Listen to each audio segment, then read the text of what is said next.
So what I want to ask you, first of all, both of you, what is it that you haven't told the people? Okay? What I want is, both of you are getting older. Both of you are one of the, the most,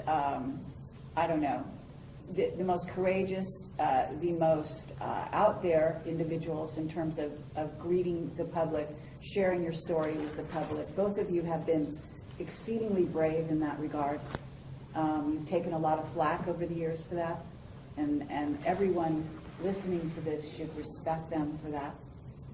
But what I'd like to know is, what haven't you told people that you could tell them today? Because, for example, and these are the hard questions, okay? They're not all friendly, all right? What were your dealings with the unfriendly type, and why? You first, Clifford. Well, with me, I never had to deal with any of the unfriendlies. I was just warned that not all contact would be friendly. So, you always prepared for that. But every time you went into an event, it was always that, I'm going to use the term fear, but it's not exactly fear. There's that anticipation of what might happen. All kinds of things ran through your head. Things that I haven't told, and I'm sure that Sergeant Major can also concur with this, is that the things that went on you couldn't even tell your family, and you wanted to tell your family. And it created problems within your family, and you couldn't tell anyone. And like I think I told you earlier, when my new book came out, my son, my oldest son, was the first one of the kids to ever do this. That he put it on my Facebook that I'm proud of you, Dad, for trying to bring forth the truth. Wonderful. They got to see what I was trying to do to gather the information, because I knew that Roswell wasn't just a lone event. That over the years we had recovered many such objects, debris thereof. Crashes are unique. They don't happen every day.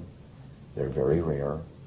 And there's 100 reasons why we have recovered crash UFOs. But I try to bring everything out. I understand. And we shot those UFOs crashed because we shot them down? In some instances, but it was more the Soviet Union and other foreign powers that did it. But if they were foreign powers that were friendly, we would go in and try to recover those. There was, I think, it was in the 1970s. There was a UFO that went down in Sudan. Now this is unique because it wasn't ours, but we wanted to go ahead and recover that object. Well, there was strained relations at that time with all nations in the Middle East, so they did not want us there. However, a group of 13 Soviet personnel, to include scientists, went there to investigate that object that fell. That shows right there that it wasn't ours. We knew it wasn't ours. And the documentation makes it clear. But we couldn't say too much about it because we could not go and look at it. But the Russians did. But I can tell you on many occasions, both the U.S. and Russia or should I say the former Soviet states, we would work together. And we worked with other foreign powers simply because situations like this could lead to misunderstandings that could have triggered possibly a nuclear war. And Sergeant Major Dean probably knows more about that even than what I do, by virtue of the position he had and the documentation he was exposed to. We and the Soviets have been together, closer together than most people realize. We and the Soviets have been working side by side on this particular issue since before the Cold War, for God's sake. Now, the Cold War, as many of you remember, many of you older people will remember, was kind of a construction that was made up by Soviet leadership, American leadership, to convince the world that we were antagonistic toward each other and we were going into a nuclear war. We and the Soviets have been like this from the very beginning of this matter, particularly involving them. Okay. So, and even today now, here we are, we don't have a space program of our own publicly. We're paying the Soviets, what, $500,000 a pop just to get one of our astronauts to the space station, for God's sake.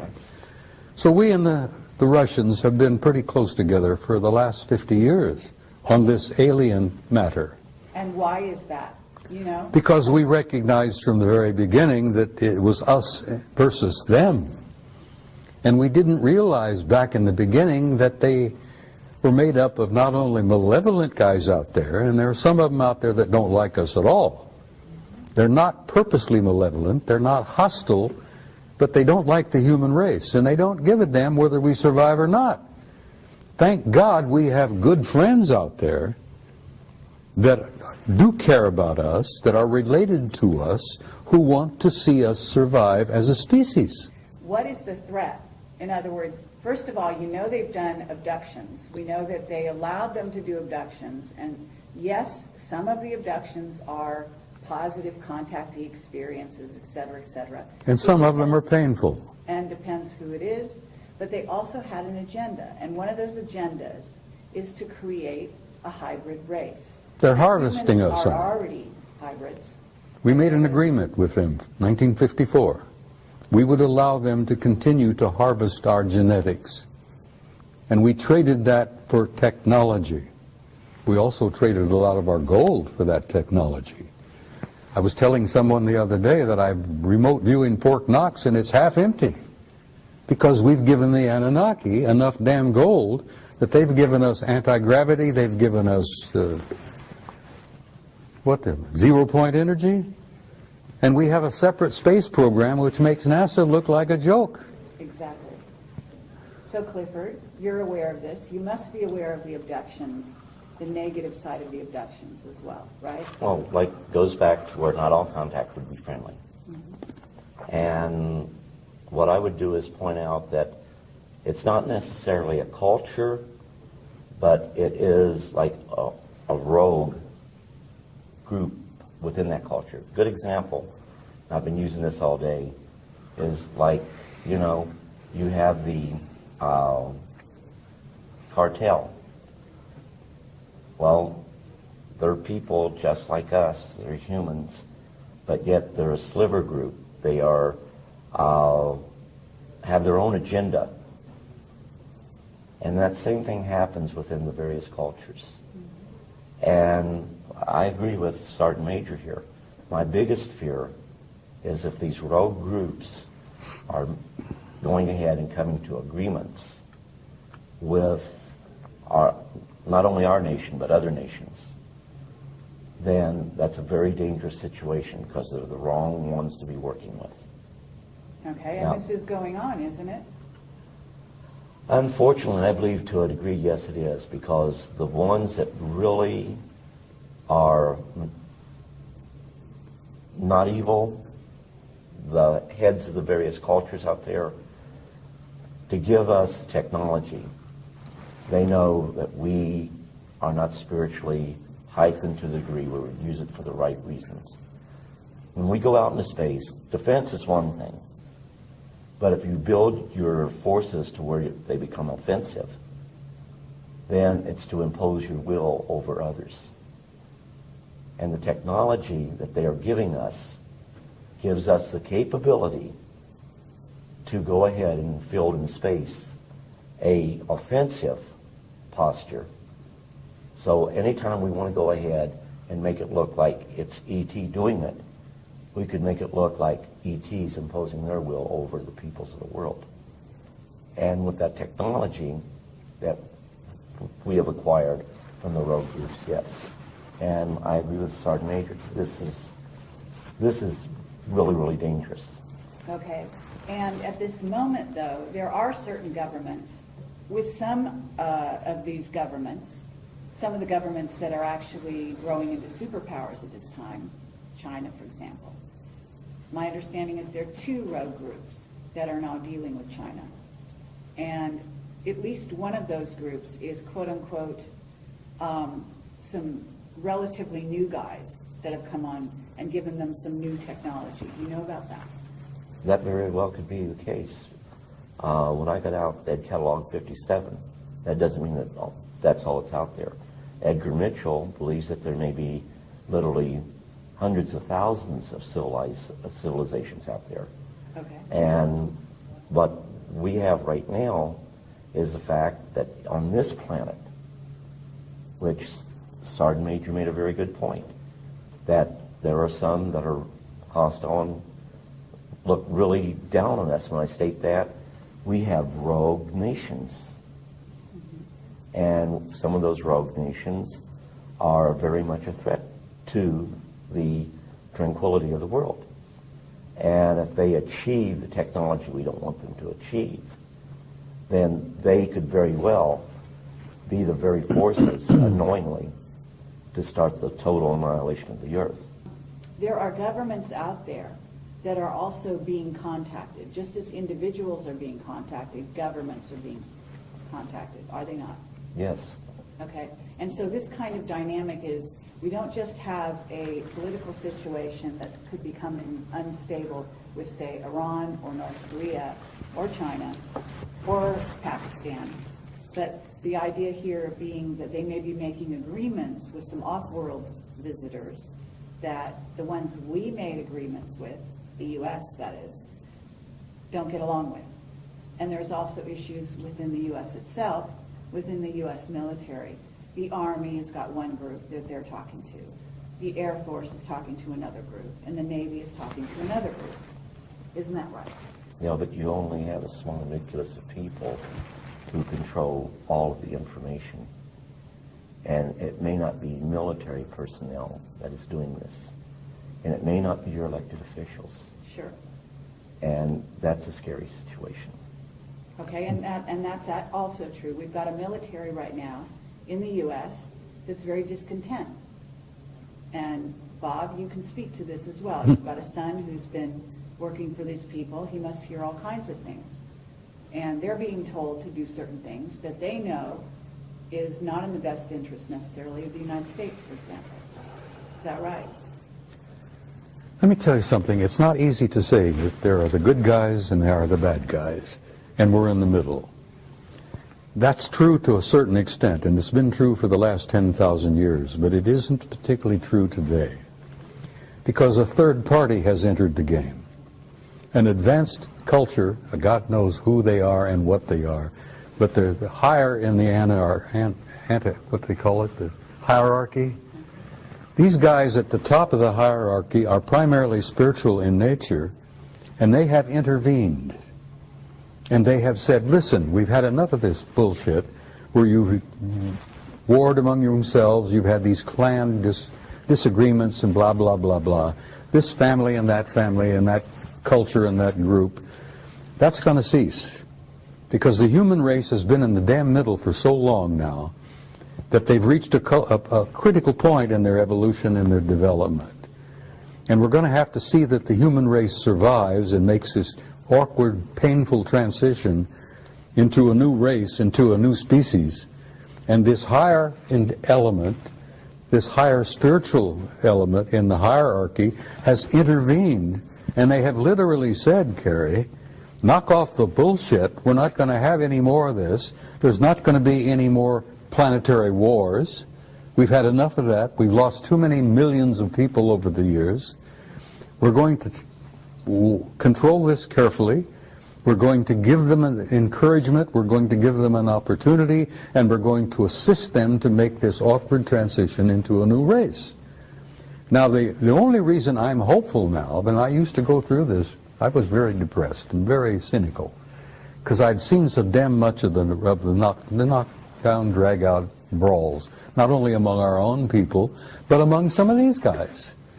And then I found out that there is this third party now that's involved, that couldn't care less about the clan disputes and the family different disagreements and all that, All they care is to see that the human species makes this awkward transition into a new race and can reach out and take our rightful place in space and go to the stars where we belong, for God's Okay, sake. but that's their intention. That's what you've been told they want to do because you were taken off-world by them. Yes, I was, supposedly. and they've given me encouragement. Okay. And they've showed me the future, Carrie, and the future is glorious.